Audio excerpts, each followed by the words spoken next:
दोस्तों एक बार फिर से आप लोग हो जाइए तैयार, क्योंकि पावर स्टार फिर से एक बार बवाल मचाने आ रहे हैं। अगर बात किया जाए गाने के, तो पियर की फराक वाली के बाद एक बार फिर से बवाल मचाने के लिए ला रहे हैं पियर फराक फटलबा। ये सॉन्ग बहुत ही हिट है, क्योंकि आप लोग तो जानवे करे होंगे कि कैसे पावर स्टार पवन सिंह ने कितने बवाल सॉन्ग ला रहे हैं। कभी पियर की फराक, कभी फटलबा फराक, बहुत ही हिट सॉन्ग, कभी राजा जी के दिलवा, ऐसा सब हिट सॉन्ग है पावर स्टार पवन सिंह का। तो ये बहुत ही ज़बरदस्त सॉन्ग होने वाले हैं। लिख के दिया जा रहा है कि ये हिट सॉन्ग है।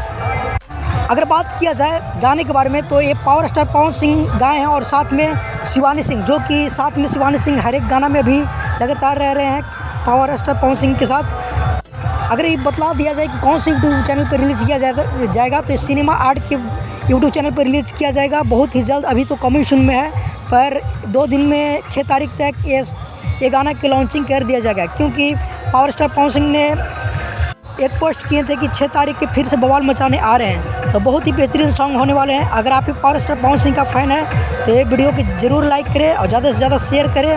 और मैं थोड़ा सॉरी बोल देना चाहता हूँ, क्योंकि अभी जो बना रहे हैं, जो डीजे बज रहा है बगल में, तो थोड़ा तो प्रॉब्लम हो रहा है, तो इसके लिए सॉरी। तो भाई लोग, अगर आप भी चाहते हैं कि भोजपुरी का हर खबर सबसे पहले हमारे तक पहुंचे, तो हमारे चैनल को आप जरूर सब्सक्राइब कर लें, क्योंकि भोजपुरी का हर खबर हमारे सबसे पहले आता है हमारे चैनल पे। तो बस मिलते हैं किसी ने अपडेट के साथ बहुत ही जल्द। जब तक के लिए जय हिंद, जय भोजपुरी।